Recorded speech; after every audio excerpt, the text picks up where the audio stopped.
individual needs. So let's get started. So what we'll do is we'll just angle it down so that we're able to see her body, and then I'll go through those steps that I would take.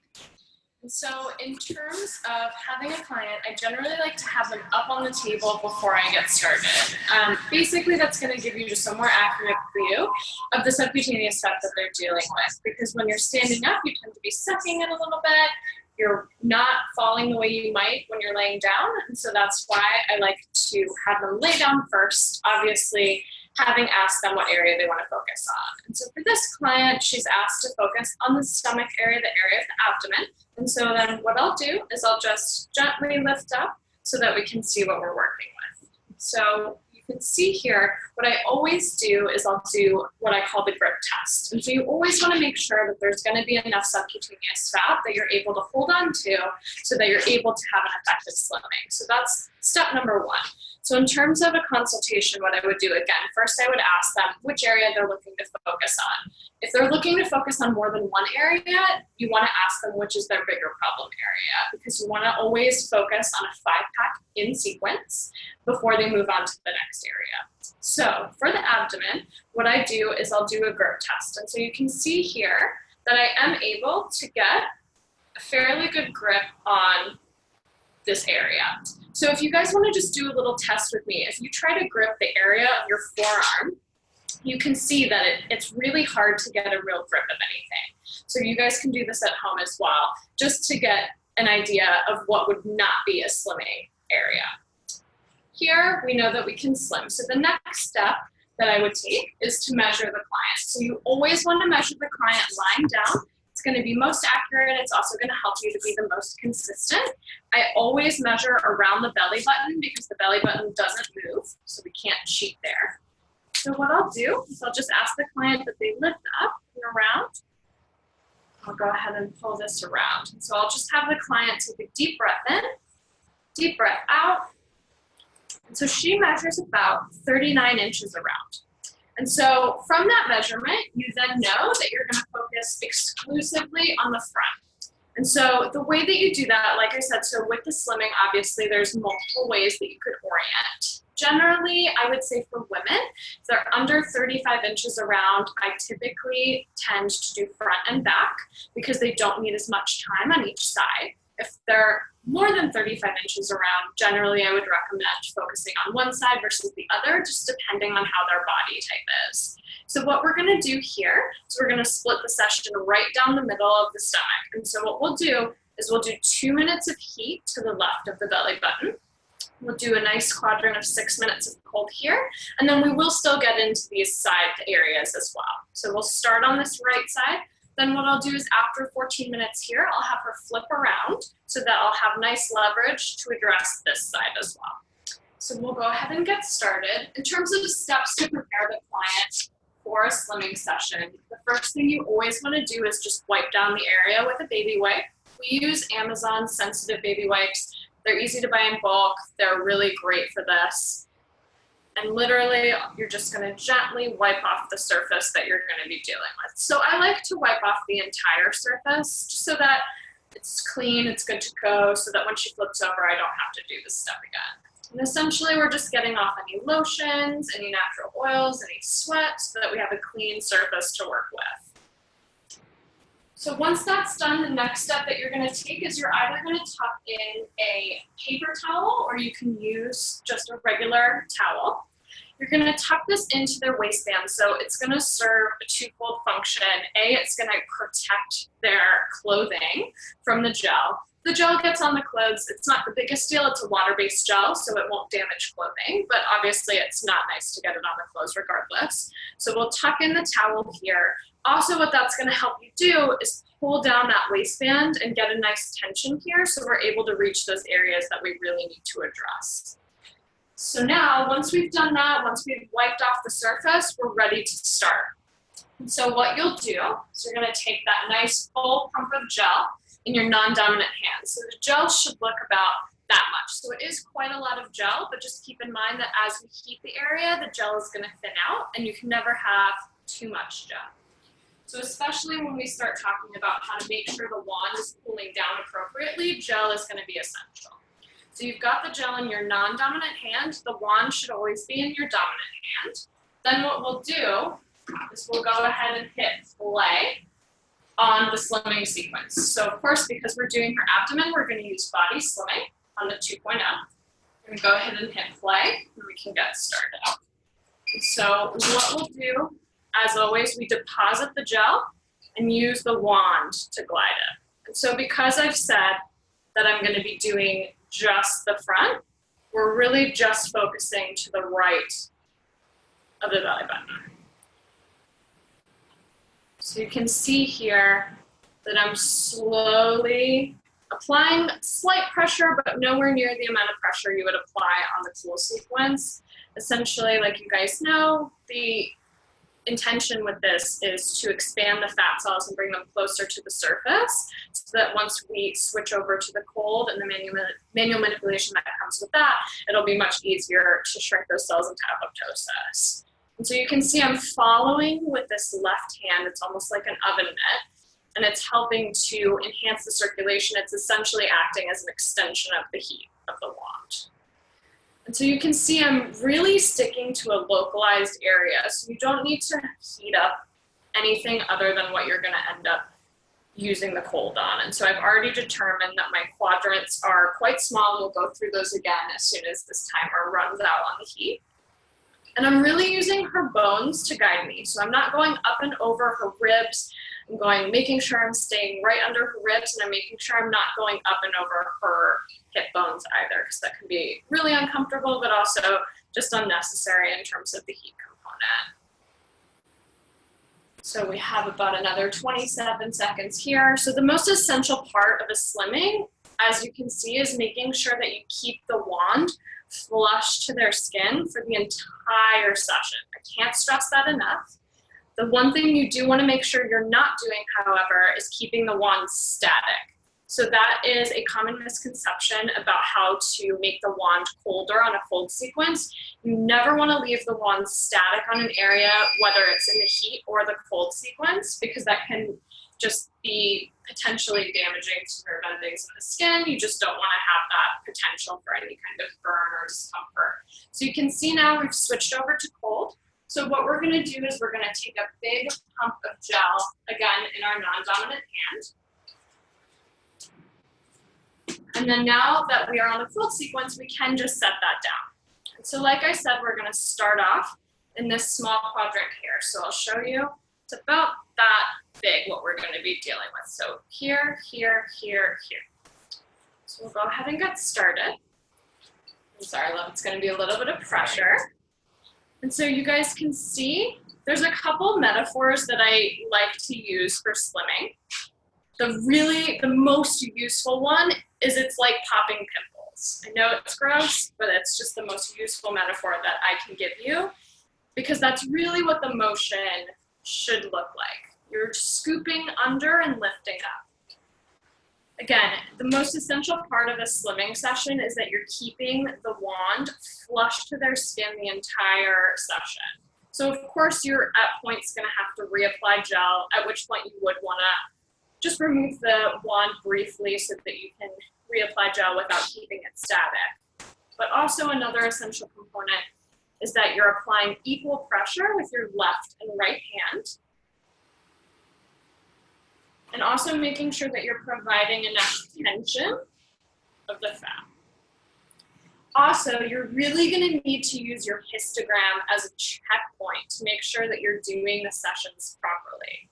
And so essentially what that means is, you guys know on the 2.0 in the bottom left-hand part of the screen, there's a yellow line and a histogram that's going to show you what the actual temperature of the applicator is.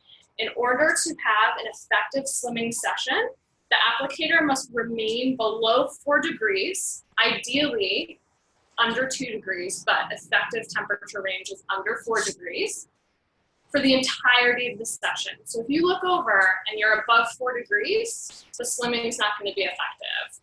If you look over and you're having trouble coming below 4 degrees, you'll still have effectiveness, but it's not going to be as effective as it could be.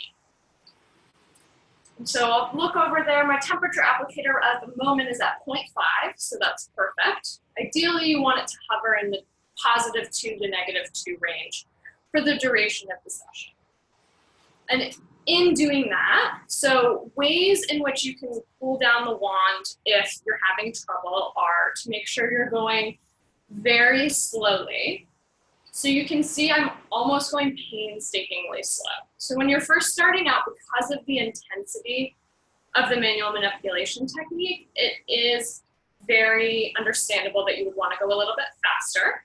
But what I would give you guys a tip in that sense is to just use your body weight. So just lean into the gesture. Instead of going faster, just use more of your body weight so you take some of that pressure off of your shoulders. Another thing is to always make sure that they've got enough gel so that the wand is gliding properly and therefore able to cool down. And so what you'll start to see is that when she becomes tacky to the touch, so sticky, what we would do is we would quickly come over, take a full pump of gel, set it back down, and continue. So you never want the client to be tacky to the touch. They always want to be gliding, glistening, and have a fairly thick layer of gel on the surface of the skin. And you can see I'm really, really remaining to a fairly small area. Again, that's going to make it essential because that's going to make it more effective. Because if I were to move the wand to an area that I hadn't really been focusing on, her body heat would be much different in that area, which would then disrupt the wand's temperature. So keeping to that localized area is going to be really essential to getting good results here. So we've got about another 1.5 minutes left of this quadrant before moving on to the side area.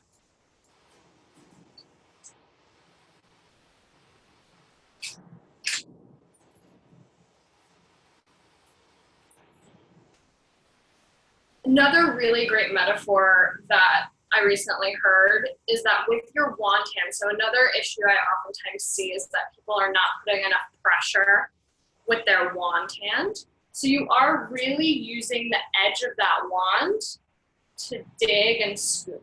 And you can see that when I'm building this tension, I'm not meeting my fingers. So that's another common mistake, is that people will smooth over these hills that they're building. But if you think about it, we're not actually trying to cool down the skin, but instead what we're working with is the subcutaneous fat that's under the skin surface. So subcutaneous meaning under the skin. And so you really don't need to smooth that skin over. Instead, we're just trying to dig and cool underneath. So the good metaphor I heard the other day was your right hand is acting as if you're trying to scoop really hard ice cream. So think of the metaphors of popping pimples and scooping really hard ice cream. So it's that kind of intensity of motion, the digging and the lifting. And so now we're down to 6 minutes. And so what I'll do is I'll quickly get another pump of gel. And when you're getting that next pump of gel, you never want to set the wand down into the acrylic holder. The reason behind that being that can easily damage the holder.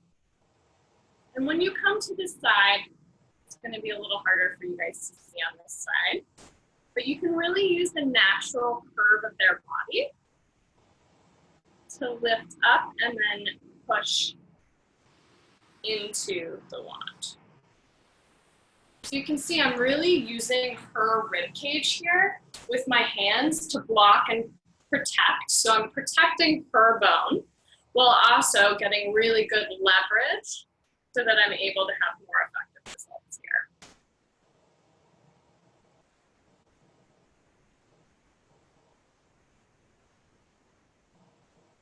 It's the same premise. So the way you do the back sides or the front sides, again, if we're focusing only on the abdomen, is very similar to the way that you're going to do the thighs. And so what we'll do is after we finish this full session, at the end of the webinar, I'm going to be showing you how to apply this technique to various other parts of the body as well.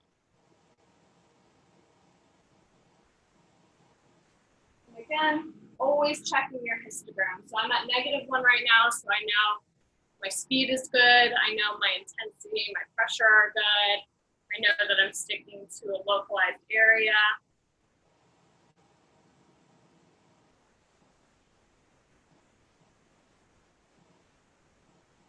I've got about 4 minutes left here before I'll have her flip over and we'll start on the other side.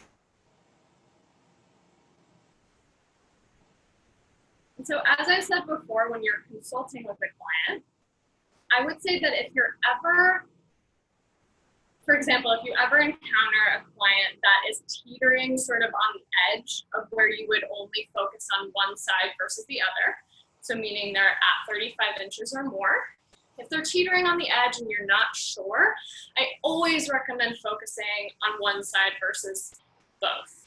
The reason behind that is that if you're unsure, generally it means that one side is going to be much more effective because there's a bit more mass there that you would be dealing with. And the thing is with treating one side is that I've seen in 5 packs, generally sometimes what will happen is that if someone starts out treating just one side, ultimately after about 3 sessions or so, sometimes some people will come to a measurement where they'll be able to finish out the 5-pack doing both sides. So it really just does depend on the person's body type, which is why we always recommend consulting each client individually in terms of how you're going to determine the location of treatment.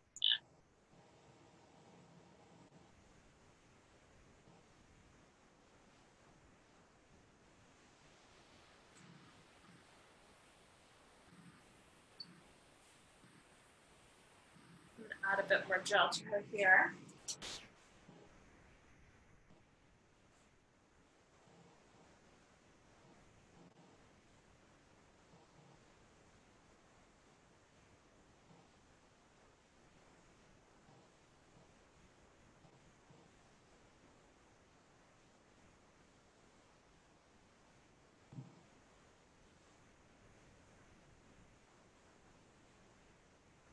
So again, really using that curve of the edge of her body. So however you have to do to get this tension that you're seeing here, that's what you just have to do to get an effective result. We've got about 1 minute and 45 seconds to go. I'm checking my histogram. I'm at -1.5, so I know speed is good. The results are going to be effective for her. Again, in terms of aftercare, you want to be telling clients these things as they're on the table. For before care, ideally, of course, you would tell them before. And so for aftercare, you want to make sure that they don't eat any sugar for the next 2 hours. So any refined sugars, any natural sugars, no carbs, no alcohol. The reason behind that is that sugar feeds fat cells, and we don't want to feed anything that we're trying to shrink and have apoptosis. They also should be drinking at least 1.5 liters of water every single day for the next 2 weeks while they're draining. They may notice that they have a little bit of darker urine, they're just urinating more frequently, totally normal, just lymphatic interaction.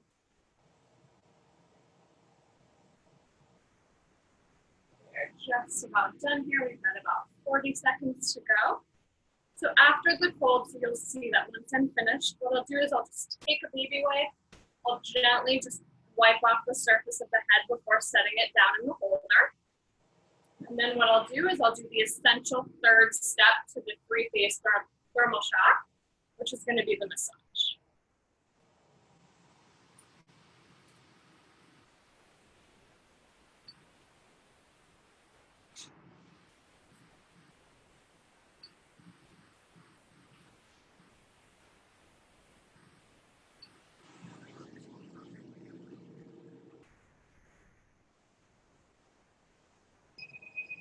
Perfect.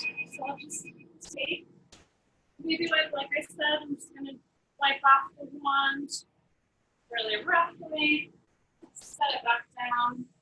And then what I'll do with the gel still on her, just to make it a bit more comfortable, so I'm just going to gently massage the area. So what I'll do is I'll massage from side to side. So basically what this is going to do, it's going to bring circulation back to the area for her, but it's also going to help to break down those fat layers that we were dealing with.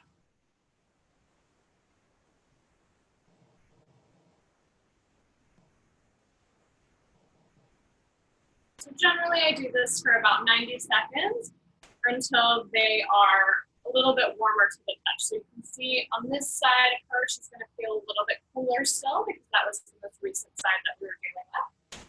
So I'll just continue to massage the area. You can also do the lifting motion or again from side to side. Delaney, we're getting a lot of great questions. Okay, we will wait till you finish up the massage and then sounds good. Start jumping in with questions. Yeah, absolutely. Yeah, the other side is going to literally be exactly the same, so happy to answer questions while we go over that. So what we'll do at the end of this, again, you can see I'm just wiping off the excess gel for her. And because we're still going to be treating the stomach, I'll have her keep this towel in while she flops over.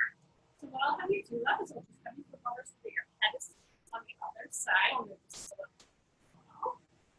And then I'll have you sit a little bit perfect. You might have to rewind it.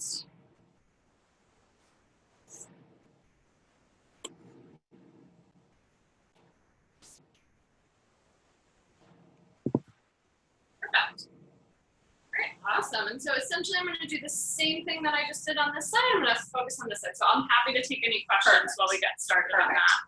Okay, so why is the session exactly 28 minutes long? So the session is exactly 28 minutes because we have 2 minutes of heat, 12 minutes of cold, and then on the second half of whatever area we're treating, we would do 2 minutes of heat and 12 minutes of cold. It's obviously going to be a little bit longer than 28 minutes because of the initial consultation as well as the massage afterwards. But generally we say 28 minutes of actual treatment time with the machine. Reasoning being that's just from the studies that they've done in France, that's the most effective in terms of treatment without being either redundant or just too much intensity of cold for the client. Great. And Delaney, we're hanging on everything you say, but the more, the louder you can speak, the better. Some folks are in rooms that you're projecting. Got it. No worries. Okay. And then another question from Danielle here. You mentioned focusing on one side. Do you mean by that you focus switching for the front and back of said side? So I mean, when I say focus on one side, what I mean is that instead of doing, for this client, instead of doing front for 14 minutes and then having her flip over and doing the back for 14 minutes, instead what we're doing is we're doing 14 minutes to the right of the belly button, 14 minutes to the left. So we're still breaking down into the 6-minute quadrants, but for some people it's going to just be more helpful to focus most of that time in a more localized area instead of breaking it up to front and back, if that makes sense. And everybody, if that doesn't answer your question, you can ping in the chat group and we'll, kind of come back to that one. Next question, in a situation where the skin gets a little irritated and puffy after the treatment, how do you handle that conversation with the clients when they are expecting to see inches lost? Best way to prevent this? So in terms of an issue like that, generally they would still see inches lost. The reason that happens is some people just have a little bit more sensitive skin. They get a little bit more irritated. I know for me personally, I actually experienced this. So I know exactly what you're talking about. It essentially looks like hives. Those should dissipate within, I would say, like max 2 hours. And they should still be seeing inches lost. So the rash on the surface of the skin shouldn't affect the effectiveness of the results as long as we're making sure that the technique is sound. So one thing that might be affecting that, if that's happening to your clients very frequently, is if you're not adding enough gel. And so what I would recommend for you guys to try is just to make sure you're always adding a nice thick layer of gel, which is going to act as a barrier, which should hopefully help to avoid some of those more harsh rashes. Exactly, because one of the things for the redness is the more gel you're adding, the less friction there is on the skin. So if you're not adding gel, it'll be a 1-2 punch for customers that experience irritation. Exactly. Okay. Great. And is it best to keep rotating the wand to the same spot or to rotate around different sides of the area we are working on? So I think I understand the question. So in terms of, I think what you mean, and when I get to the cold, it's going to be a little bit more clear for you guys, I think, is it better on the cold sequence to do the same stroke over and over again versus different strokes subtly in the same area? So I would say it's generally best to make sure that you're subtly moving. So again, we never want to stay static, but we also don't want to go over the same stroke over and over again, because the same stroke over and over again is only going to be targeting one part of the localized area. So you'll see when I start to do the cold that even though it looks like I'm staying relatively in the same spot, I'm actually moving very, very subtly. Okay, perfect. Next question, and I know we have experienced this. For people whose skin temperature runs hot, so this could be menopausal women in areas that the temperature is hot. I know we deal with this in Miami. How do you get to the optimal temperature, Delaney, in those kind of cases? So in those cases, I would really recommend that we are going really, really slow. It's also super essential that the clients are coming in to us with as even a body temperature as possible. So not working out, just making sure they're not doing any kind of sauna or hot yoga beforehand. Another way to just address that is sometimes in those areas, if you do find that it's really hard to cool clients down, it might be that you do have to kind of forego that 35-inch rule, and you might have to spend more time on a smaller person to really get that temp down, because as we know, the temperature is what's actually giving us that effective result. Great, thank you. And this is something we've gotten a few times in the last couple of days. Can you perform over a lipoma? And if you can, could it decrease the size of the lipoma or fatty deposit? So I actually spoke with France about this morning. Unfortunately, lipomas, we do not treat out of precaution. The reason being is that we just haven't seen any kind of effective results for lipomas via Cryoskin, and we would just rather not put that in danger. So, great. And what is the age of someone that can receive a treatment? I assume this is probably the youngest age, but we can also answer the full range. Absolutely, yeah. So in terms of youngest age, generally we say 15. It might vary for you guys based on your practice and your clientele. It really is just a personal preference for you guys. I would say no younger than 15. That's kind of the official stance we have. But in terms of the oldest age, there is really no limit as long as they have none of the contraindications. So always make sure that on the lower end of the spectrum as well as on the older end of the spectrum, you're really making sure none of those contraindications are existing. Great. Speaking of contraindications, how long after liposuction or gastric bypass should we wait to do a treatment? So for those two surgeries, because they are quite invasive, we generally say 6 months. However, another question actually we've been getting fairly frequently in the past weeks is cool sculpting. So how long do you have to wait between cool sculpting and Cryoskin? And we recommend a minimum of a month to wait for that. Great. How's the session going there, Delaney? It's going really well. Yeah, so I'm seeing here that she's down to 1 Celsius, which is really good. It's still in our target range. But really, again, you can see that even though I'm moving really subtly, I'm getting different strokes. And a lot of that is using this left hand to make sure that you're really gathering different pieces each time. But again, really sticking in that localized area. It is actually pretty hot in New York here.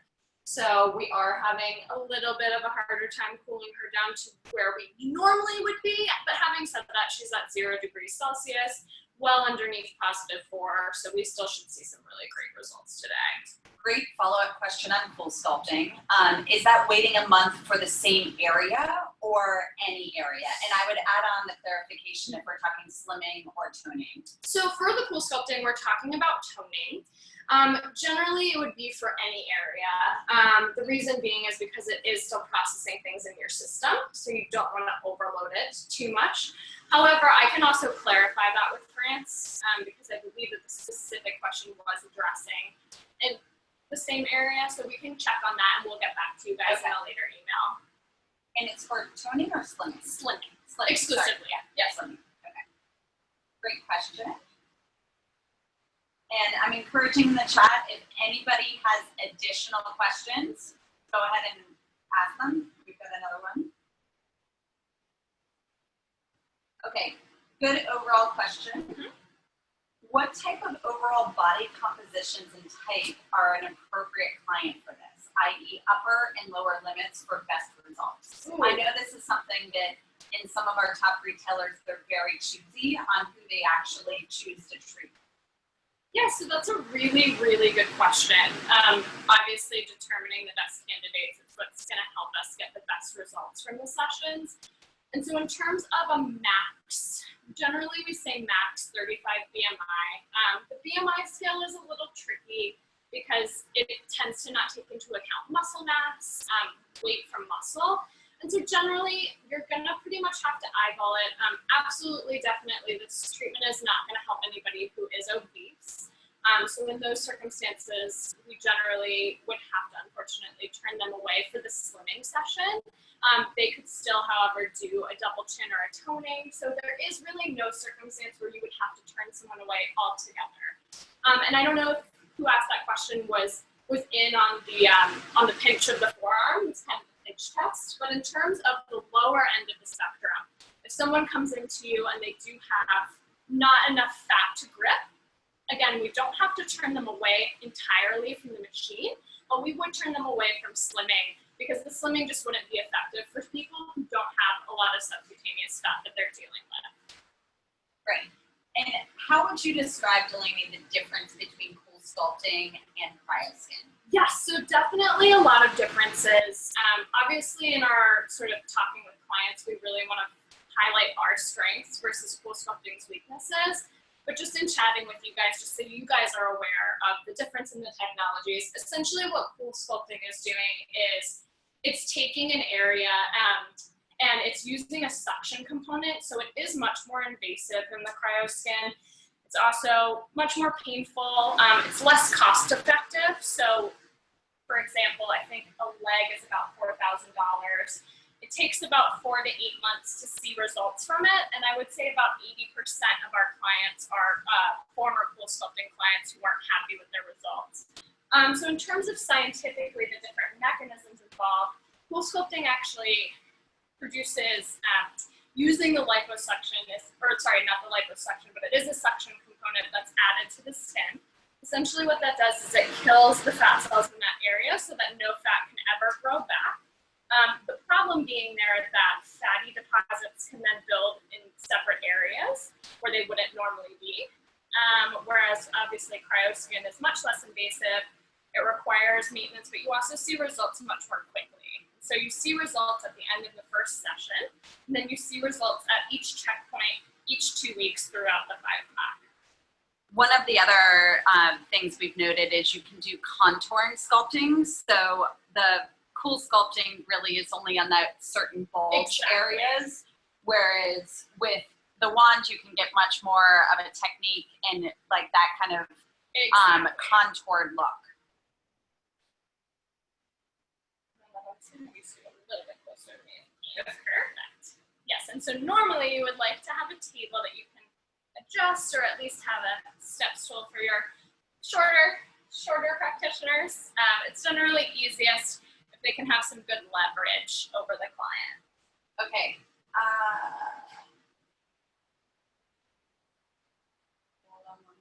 Yeah, no worries. Okay. How important is it to spread the wand all over the area being treated versus just over a specific smaller area over and over again? So you can see that, I'm just gonna add some more gel, sorry for the interlude. So you can see that when I am doing it, I'm not spreading it very far. It's literally the same area, just different strokes. And so the point of that is that you really want to make sure that you're cooling all of the subcutaneous fat in that localized area, which is going to give you a more even effect. Great. And okay. Can you ever treat multiple body parts in the same day? In terms of slimming, absolutely not. Yeah, so that is absolutely contraindicated. The reason being is that every time you're doing a slimming session, you're releasing fat cells to be broken down and pass through the lymphatic system. So adding any more cells and cellular debris to the system than we do in one slimming session is just going to be an overload. It's also really just going to hinder the effectiveness of the results. So maximum one slimming session for 14 days. So that is super important. A really good question. One of the other tips that's coming in is to keep the gel as close as possible so you don't have to remove the wand as you're adding more gel. So as you're setting up the room, maybe you can talk about some of Yeah, absolutely. So another thing you can do as well is when you are adding more gel, you can just continue to move the wand in the area. So that's generally something that I'll recommend to people, because the problem being that what I have seen is that sometimes people will just leave the wand flat, and that obviously we never want to have it static. As long as you're moving the wand, it's fine to leave it on the skin. There's a question about Raynaud's. If somebody only is affected with that in one or two fingers, why would we say that they cannot receive the treatment? Well, so generally we say severe Raynaud's. So if they're just affected in a localized area, then they wouldn't be under that category. Yep, and we're at -2, so we're at a great temperature right now. We're just about done. We've got about 1 minute and 30 seconds to go. Okay, question. How low are you getting the temperature before you go to the next area? Are you getting it to -8? So in terms of how low the temperature is going, generally it's going to hit anywhere between -4 and -8. Generally, I like to see it hit between -4 and -6 before I'll move on to the next area. Okay, a good question on the measurements of 35 inches, whether it applies to men and women. So maybe you can talk about really good question. So it does not. So as of now, we don't have a very steadfast measurement when it comes to men. Reason being is that they just tend to be broader, just taller, bigger build than women. And so generally with men, you are going to have to eyeball it, although I definitely recommend if they are on the larger scale that you would just focus on their abdomen only. Generally, men aren't going to have as much of an issue with the love handles as women tend to have. So yeah, I would say if they do have a minimal amount of body fat, you can do front and back if they are more evenly distributed and they're smaller in build. But if they are larger, I tend to focus exclusively on the abdomen. Okay, great. And is hydration essential after and between appointments, since your body is going to rid as waste? So maybe talk a little bit. Absolutely, yeah. So like I mentioned before, hydration is super essential in terms of aftercare. Again, the reason being that we need to make sure that they're appropriately draining and flushing their system. So we tend to recommend at least 1.5 liters of water every single day for the following 2 weeks after the session. And talk a little bit about the diet. Yeah, so in terms of diet, obviously we recommend the 2 hours before and after no sugar. Of course, it would be ideal if they could extend that no sugar, at least in terms of ruling out refined sugars. I know it's hard for some people to go to an exclusively carb-free diet sort of right off the bat. So as long as they can limit sugars, some studios have found really effective to recommend keto for 72 hours after, which has been really, really helpful for results. So I would just say the better their diet is, again, the only 2 ways that this session doesn't work, well, I guess there's 3 ways that the session wouldn't work. Is A, if they're not a good candidate for the treatment, which we've discussed a bit before. B is if we're not doing the technique properly, so we're not cooling them down enough. And C would be if they're not maintaining. So again, this isn't a surgical procedure. It's not going to be something similar to a tummy tuck. You will see those results if you invest in yourself, but it's really important that we let the clients know that they do have to make that investment in themselves as well. Right. And just a little bit more on when you would turn somebody away because they're not a good candidate. Good question. So if they are obese, we would unfortunately have to turn somebody away. Again, in those circumstances, you could still potentially do a toning facial that would be helpful. Also, a double chin session could be potentially helpful in those situations. But a body slimming just wouldn't really be the right thing for them. If you just think about it in terms of what we're really trying to achieve, there's too many layers of fat that we wouldn't actually be able to address anything. So there would be subtle results there, but just not enough to warrant them spending that money. We wouldn't really see great results for them. So at the end of the day, you guys as practitioners are going to be the authority there. So you really do have to kind of address who's right and who may not be the best candidate. The question about does keto, create better results? The answer is yes. Let's see, a couple more questions coming at us fast. There's some toning questions we'll get to in a minute. Yeah, absolutely. A little bit dumb. Regarding not treating multiple areas for slimming, if you do multiple areas, what can happen to the client? Asking because Cool Sculpting does, as we know, treat multiple areas. So the reason behind the multiple areas rule, as I mentioned before, is that because they're the fat cells that go through apoptosis, then pass themselves through the lymphatic system as cellular debris. When you're putting too much into the lymphatic system, A, it can overload the kidneys and the liver, which is of course not great for the health of the client. And B, it can actually hinder the results of the session because you're putting too much in the body that the body then can't process out. Right there, I'm gonna measure you. Just like that bit.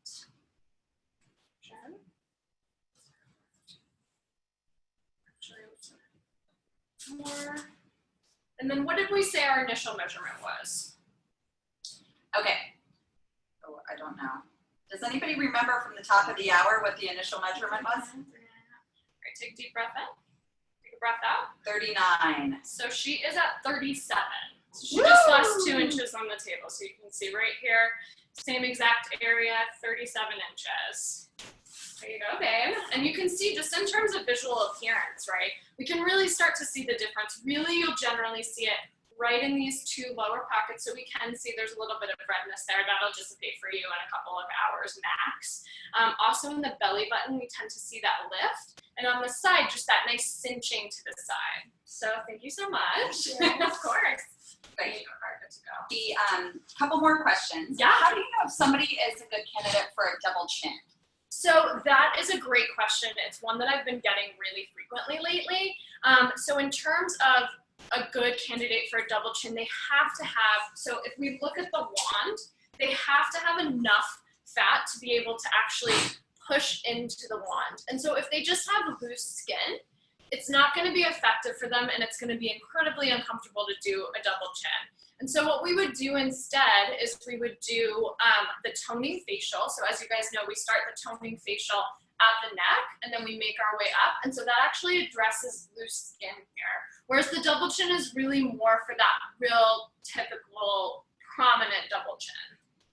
And just a question Yes. on, so specifically for our model, when could she come in next, and what would be the recommendation on where she would focus? Absolutely. So we would say she can come in next in 2 weeks from today for a slimming. If she wanted to do a toning, we could actually do one today if that was something she was interested in. There's no contraindication between doing slimming and toning in the same day, as long as you're not focusing on the same area. So we could do, for example, slimming on the stomach and then toning on the legs and toning on the face if that's something that they were interested in doing. In terms of recommendations for her, I would say she should come back in 2 weeks for a slimming, and then we would do it on the same area. So that's why I generally recommend, if people are looking to focus on different areas, you go through the full 5-pack with them in one area or until they're resolved in that area. The reason behind that is because if we're kind of going on and off, we have to wait 2 weeks, obviously. It's just going to hinder the results, and we would rather have them have really great results from one area and then be more incentivized to pursue a 5-pack in another area versus just kind of having mediocre results in each area. Okay, a couple other good questions. There's a hot conversation around BMI and whether or not BMI is effective. Yes. If you wanted to talk about that, but another question around the max measurements that you would treat somebody. Yes, so that's a really good question. It's going to be really hard again to have like a real steadfast measurement, just because people, in terms of their height, that's why BMI is a bit more helpful because it takes into consideration height as well as weight. I would say, yeah, generally again, 35 is going to be the max in America that we would be able to treat. Obviously, it's something you're just going to have to eyeball.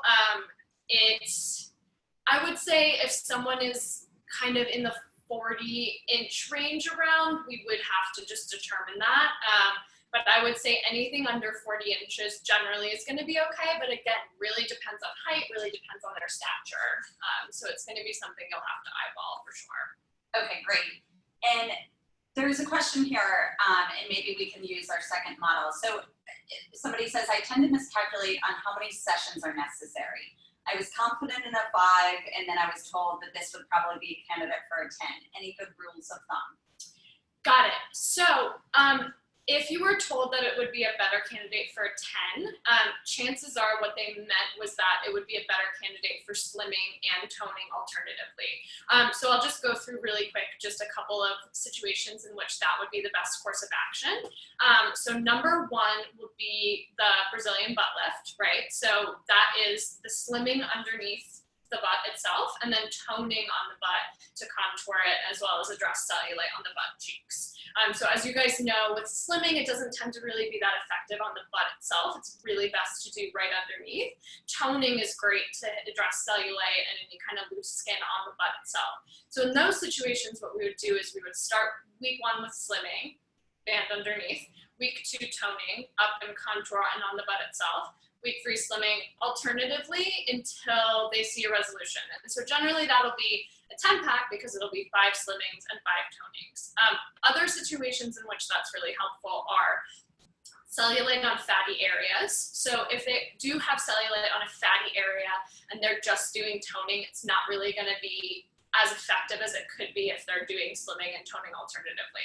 So super heavy cellulite or cellulite on fatty areas, we would recommend doing slimming and toning alternatively, as well as anybody who's undergone a very rapid weight loss, in which case we would also recommend doing slimming and toning alternatively. So on the same area, but again, in that case, generally it's easiest to schedule slimming week 1, toning week 2, slimming week 3, toning week 4, etc.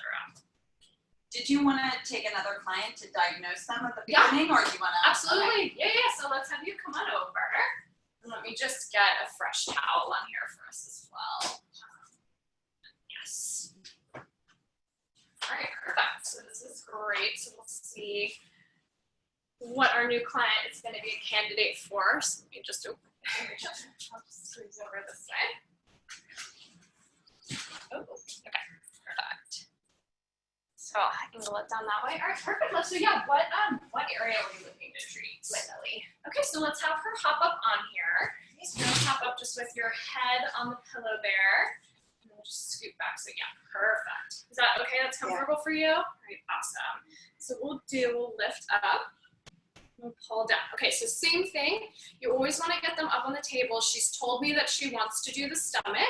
And so what we're going to do is the grip test. And so we do the grip test. We see that there is just one kind of grip full of that subcutaneous fat. And so another way of kind of going through this process is this idea of pinch and inch. Also, like thinking of subcutaneous fat as the fluffy fat, right? So this is the fluffy fat. It's the fat that's able to come off of the skin when you pinch it.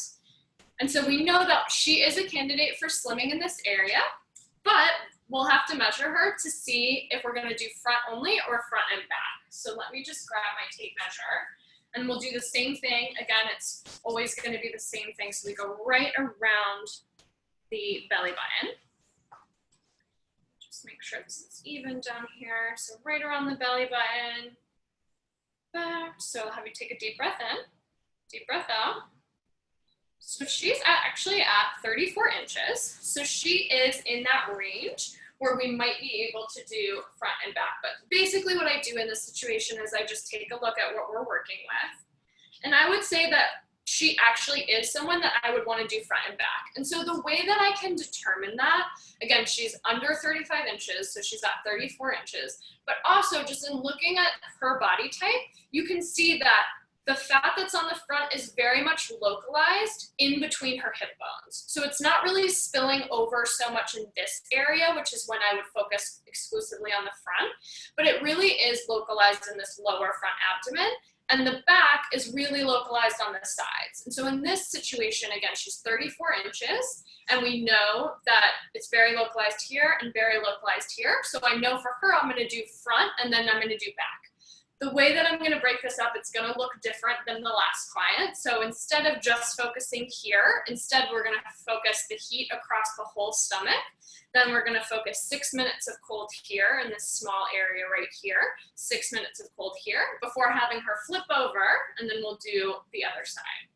So we'll go ahead and get started. So like I said before, it's gonna be the exact same process.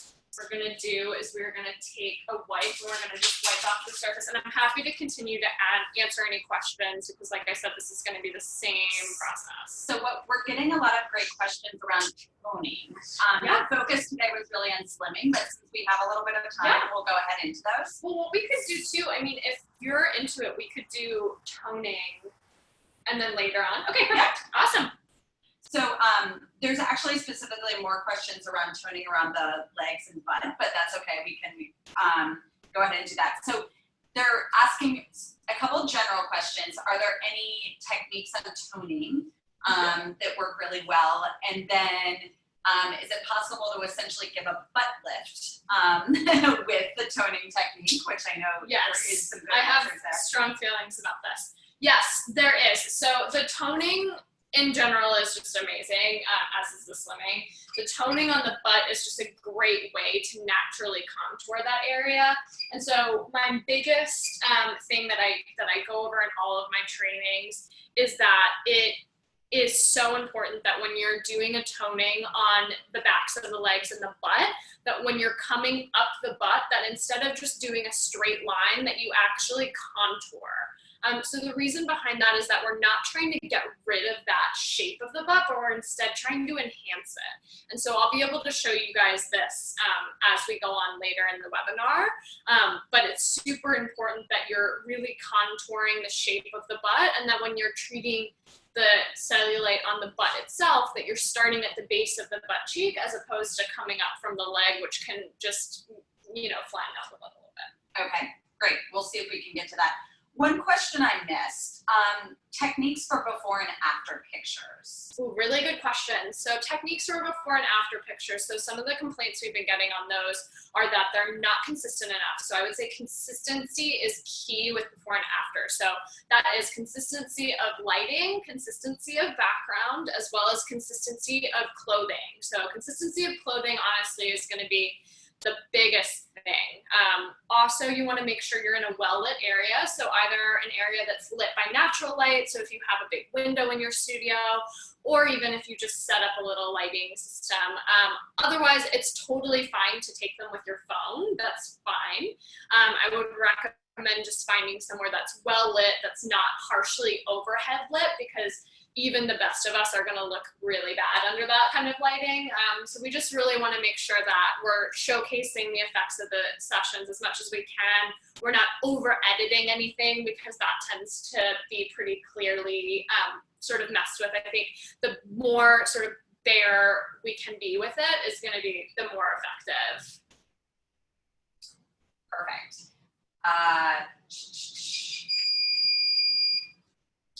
Couple questions that Simon is doing a good job answering in the chat, but we'll just cover in case people are not able to see the chat. Normatec compression, when to do whole body cryotherapy, some of those recommendations around other treatments. Yeah, absolutely. So both really, really good questions. I know a lot of the studios that have the Cryoskin have multiple modalities, including ours here in New York. In terms of the Normatec you're actually able to use whenever. We recommend doing any of those kind of more drainage techniques 72 hours after a slimming. So the reason why is that it takes about 72 hours for apoptosis to ramp up in the system. And so if you wait for 72 hours, then you would have a better sort of result from that drainage. Having said that, it's totally fine to do compression the next day. It's totally fine to do whole body the next day. Our official stance is it's fine to do whole body the day of. It's just could be like a little intense and sensitive to people who are more sensitive to the cold as well as to warmer climates. We would probably recommend avoiding